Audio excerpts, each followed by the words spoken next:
When all the souls chose their lives in the order that fate had established, they presented themselves to Lachesi. She assigned to each one the demon that the soul itself had chosen to be its guardian throughout its life and to give fulfillment to its chosen destiny.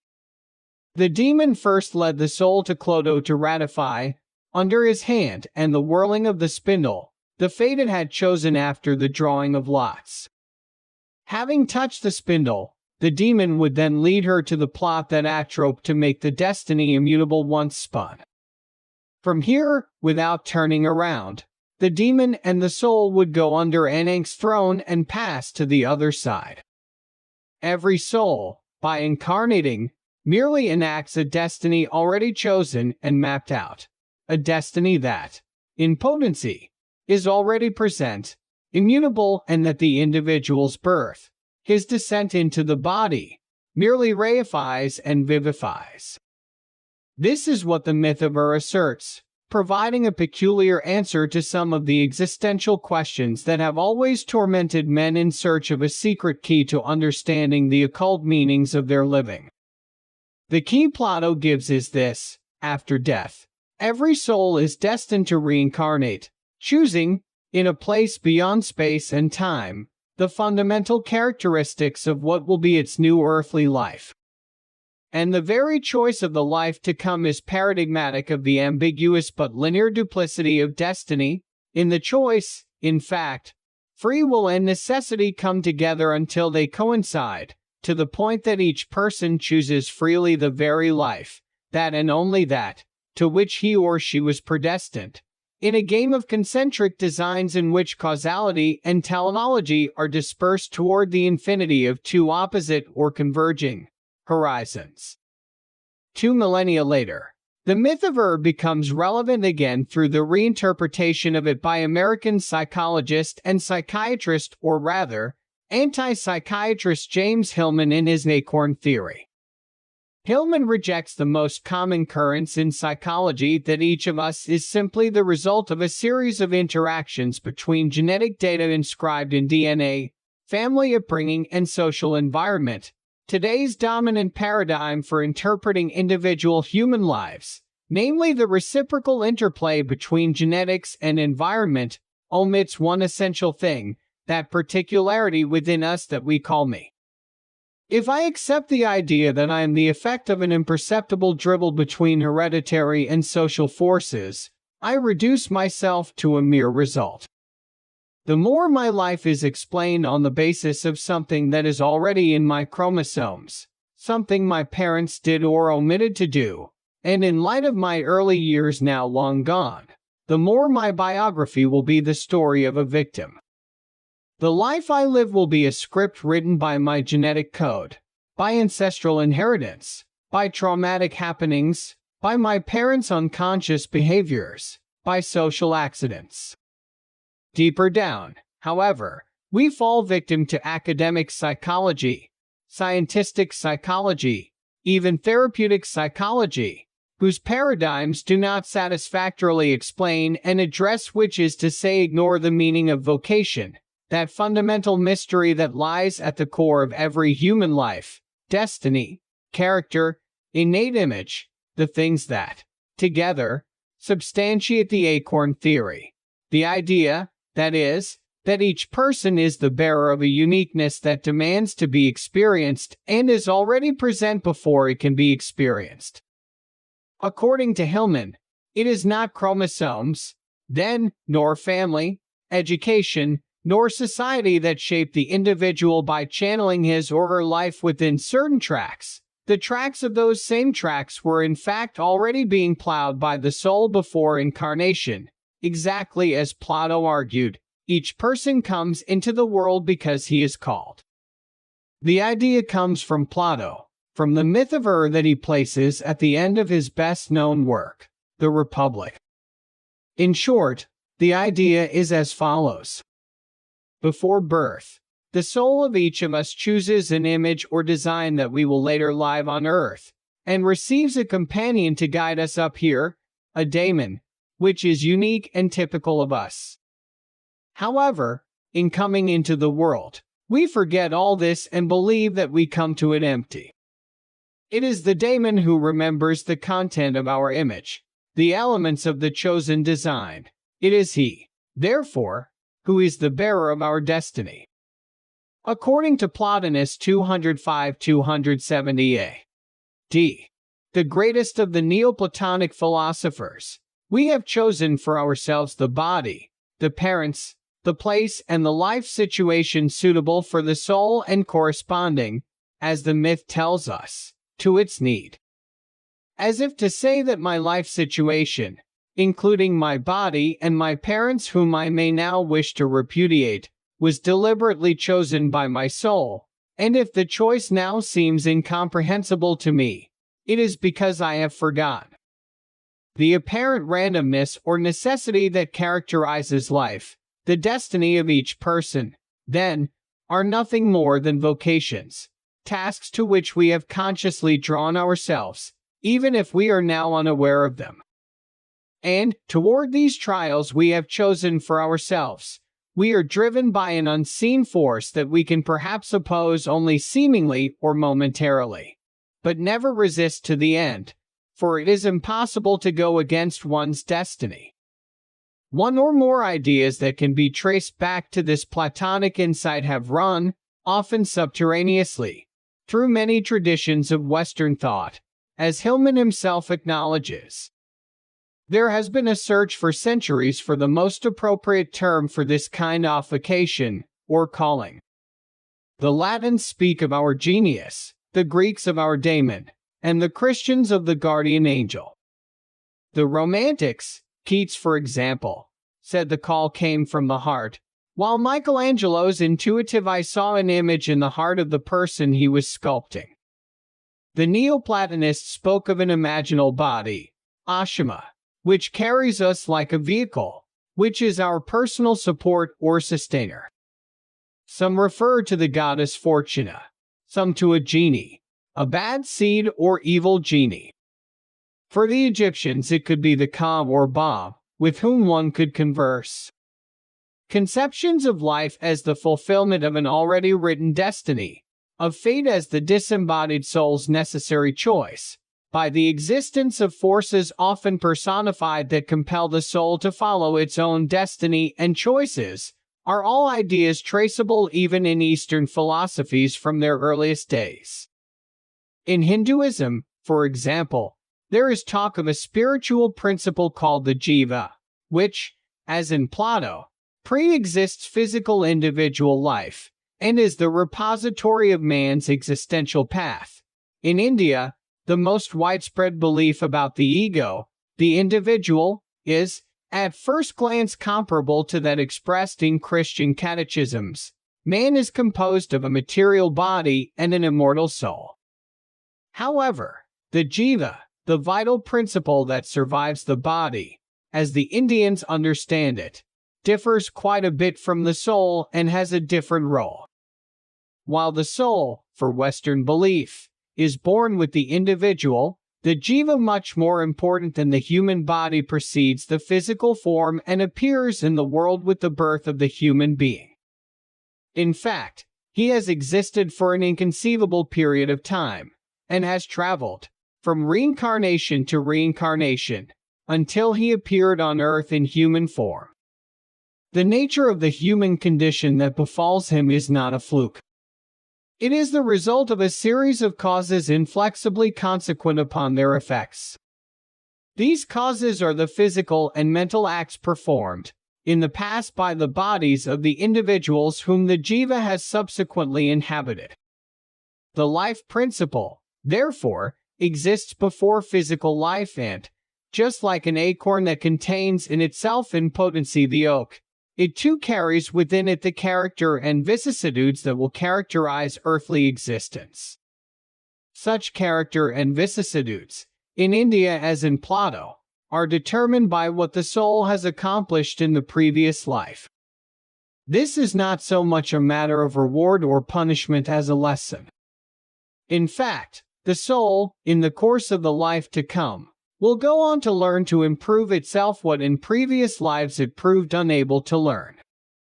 This ameliorative rather than punitive aspect is the true meaning of the idea of karma.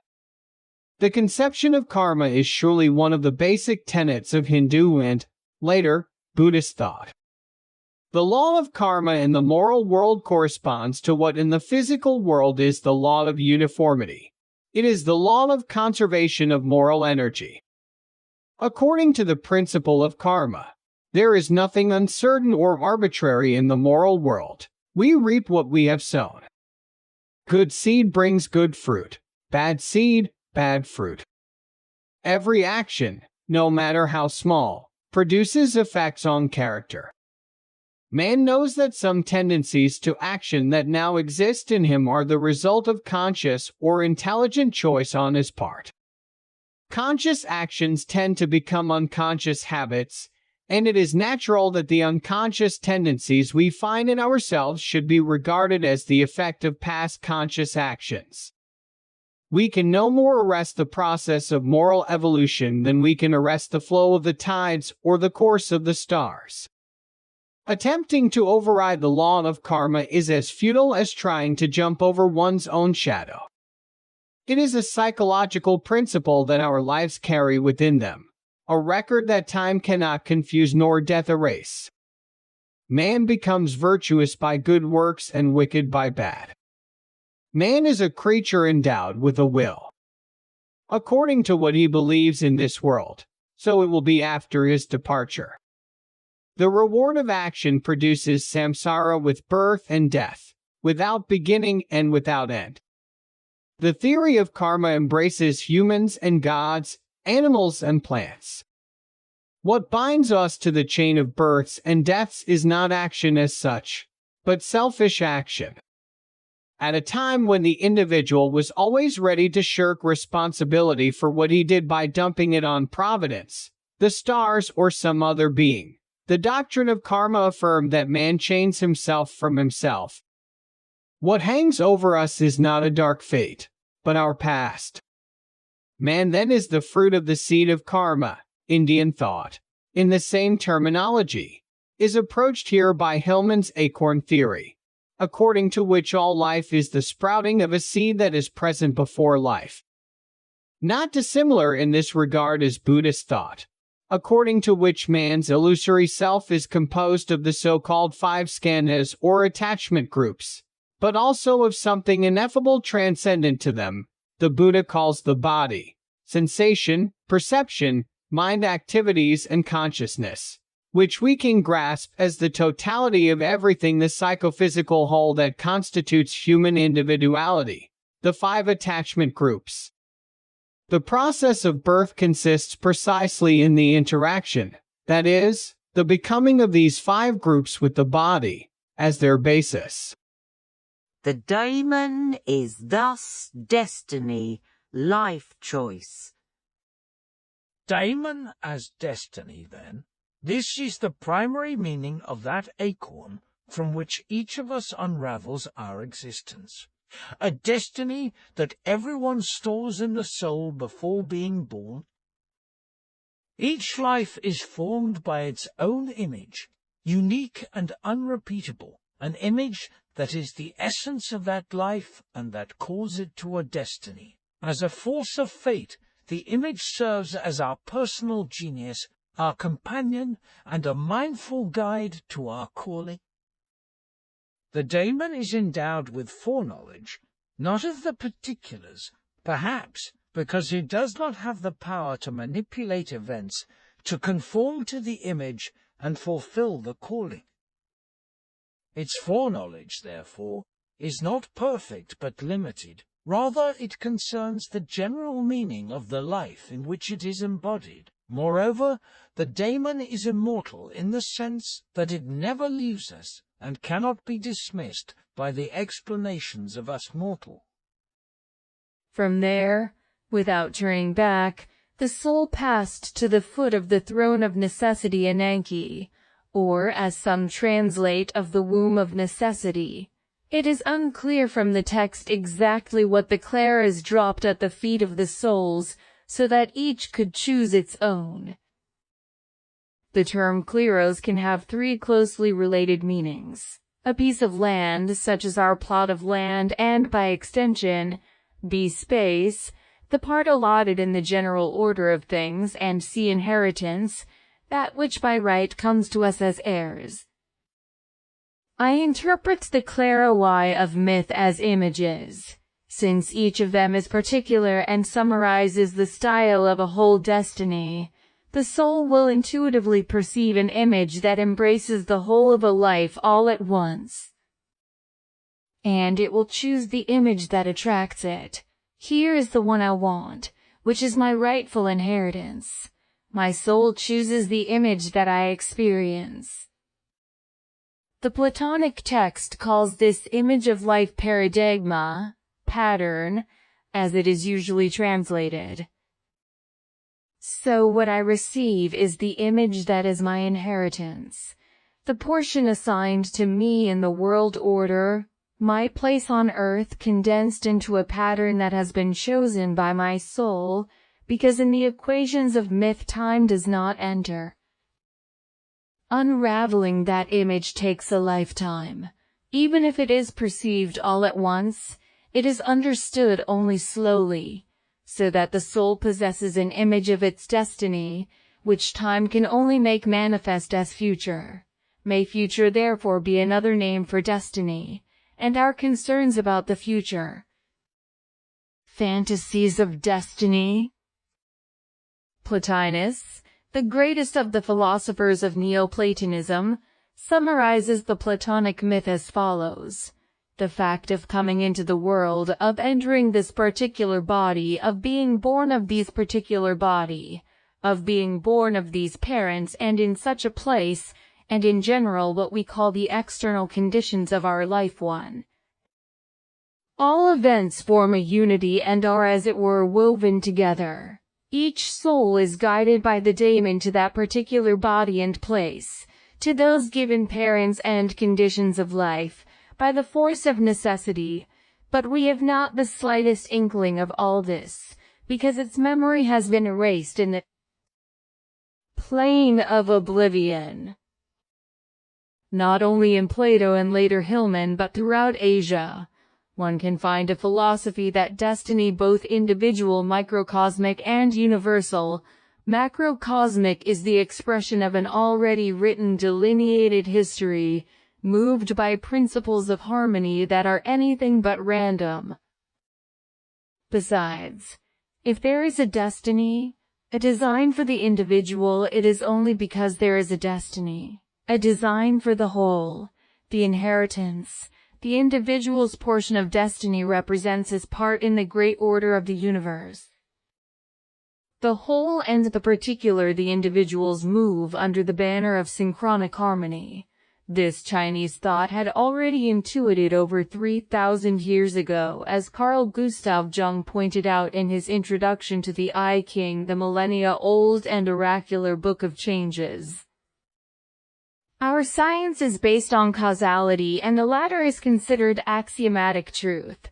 The Chinese mentality, as I see it at work in I Ching, seems instead to be concerned with the accidental aspect of events. What we call coincidence seems to be the thing with which this peculiar mentality is primarily concerned, and what we worship as causality goes almost unnoticed. The way the I Ching is inclined to regard reality seems to take a dim view of our causalistic procedures.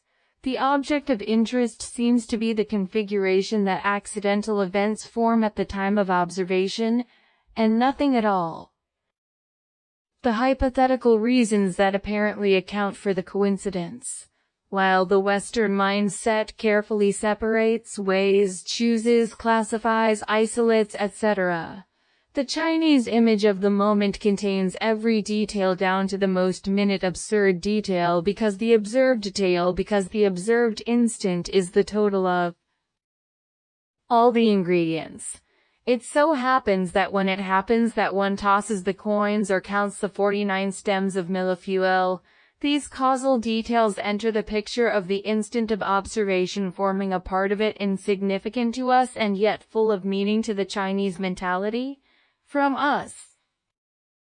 To say that whatever happens in this moment inevitably possesses the quality peculiar to the latter would be a trivial and almost meaningless statement.